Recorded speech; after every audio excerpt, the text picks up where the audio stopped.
భర్త మనసులో చోటు సంపాదించడం ఎలా? అనన్య ఒక సాధారణ అమ్మాయి, కానీ ఆమె కలలు మాత్రం అసాధారణం. చిన్నప్పటి నుంచి ఆమెకు ఒక ఆశ, అతను తనను నిజంగా అర్థం చేసుకునే, తనను గౌరవించే మనిషితో జీవితం గడపాలని. ఆమె పెళ్ళి అరుణ్తో జరిగింది. అరుణ్ మంచి ఉద్యోగం చేస్తున్నాడు, కుటుంబం చాలా మంచిది. కానీ ఒక చిన్న సమస్య, అతను చాలా మౌనంగా ఉండేవాడు. అనన్య ఎంత మాట్లాడినా అతను తక్కువ మాటలతోనే స్పందించేవాడు. మొదట్లో అనన్యకి చాలా బాధగా అనిపించేది. నన్ను ప్రేమిస్తున్నాడా లేదా అనే సందేహం ఆమె మనసులో రోజు రోజు తలెత్తేది. ఒకరోజు ఆమె తన అమ్మతో మాట్లాడింది. అమ్మ, అరుణ్ నాతో అస్సలు ఎక్కువగా మాట్లాడమ్మా, నన్ను అర్థం చేసుకోవడమ్మా అని చెప్తూ ఉంటుంది. అమ్మ, ప్రేమ అనేది కొంతమంది చూపిస్తారు, కానీ కొంతమంది మాటలతో చూపిస్తారు, కొంతమంది పనులతో చూపిస్తారు. అది మనం అర్థం చేసుకునే విధానంలో ఉంటుంది అని వాళ్ళ అమ్మ సర్ది చెప్తుంది. ఆ మాటలన్నీ అనన్య కొత్తగా ఆలోచనలు తెచ్చాయి. అనన్య తన ప్రవర్తనలో చిన్న మార్పులు చేయాలని నిర్ణయించుకుంది. అనన్య అరుణ్ ఆఫీస్ నుండి వచ్చాక వెంటనే ప్రశ్నలతో బాధ పెట్టకుండా కొంచెం సమయం ఇచ్చేది. అతను రిలాక్స్ అయ్యాక మెల్లగా మాట్లాడటం స్టార్ట్ చేసేది.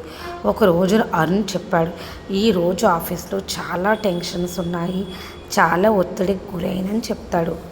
తను వెంటనే స్పందించకుండా, అవునా అండి, ఈరోజు మీరు చాలా కష్టపడ్డారు కదా, ఇదిగోండి ఈ టీ తీసుకోండి అని చెప్పి అంటూ ఉంటుంది. అనన్య ఎప్పుడు అరుణ్ నిర్ణయాలను గౌరవించేది.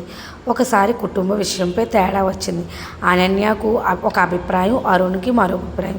ముందైతే అనన్య వాదించేదేమో, కానీ ఇప్పుడు ఆమె చెప్పింది, నీ ఆలోచనలు కూడా బాగానే ఉంది, మనిద్దరం కలిసి మంచి నిర్ణయం తీసుకుందాం. ఆ మాటలు అరుణ్ మనసులో ఒక ప్రత్యేక స్థానం కల్పించాయి. అనన్యకు ఒక అలవాటు ఉంది, చిన్న విషయాల్లోనే ఆనందాన్ని తీసుకునేది. ఒకరోజు అరుణ్ ఇష్టపడి కాఫీ తయారు చేసి అతనికి ఇచ్చింది.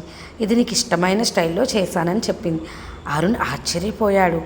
నువ్వు ఎలా గుర్తుపెట్టుకున్నావు అని అడిగాడు. నీకు ఇష్టమైనవి నాకు ముఖ్యమైనవి అని నవ్వింది. ఆ రోజు అరుణ్ ముఖంలో కనిపించిన ఆనందం అనన్యకి పెద్ద బహుమతిలా అనిపించింది.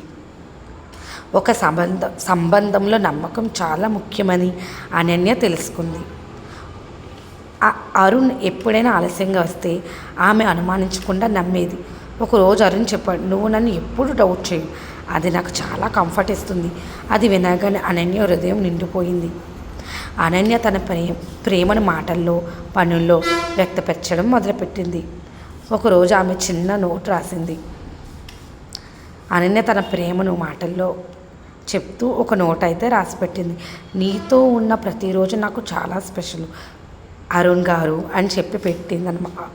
బ్యాగ్లో పెట్టింది. ఆఫీస్లో చదివిన అరుణ్ మొక్కలు చిన్నవి వచ్చింది. సాయంత్రం ఇంటికి వచ్చినప్పుడు మల్లెపూలు, ఆమె కోసం స్వీట్స్ తీసుకొని వచ్చాడు. అవి చూసిన అనన్య చాలా సంతోషపడింది. ఇంతకన్నా ఏ భార్యకైనా ఏమి కావాలి అని అనుకుంటూ చాలా సంతోషంతో మునిగిపోయిందన్నమాట. కాలం గడిచే కొద్దీ అరుణ్ కూడా మారడం స్టార్ట్ చేశాడు. ఇప్పుడు అతను ఎక్కువ మాట్లాడేవాడు, తన భావాలను పంచుకునేవాడు. నువ్వు నా జీవితంలోకి రావడం నిజంగా నా అదృష్టం, ఎన్నో జన్మల పుణ్యం అని అరుణ్ అనన్యతో చెప్పగానే అనన్య చాలా సంతోషపడుతుందన్నమాట. ఏవండి, ఈ జన్మకి మనల్ని ఇద్దరిని ఎవరు విడి చేయలేరండి, ఈ జన్మాంతం మీకోసమే రుణపడి ఉంటానండి అని అంది. ఛానల్ చూస్తున్నారు కానీ ఎవరూ సబ్స్క్రైబ్ చేసుకోవడం లేదు.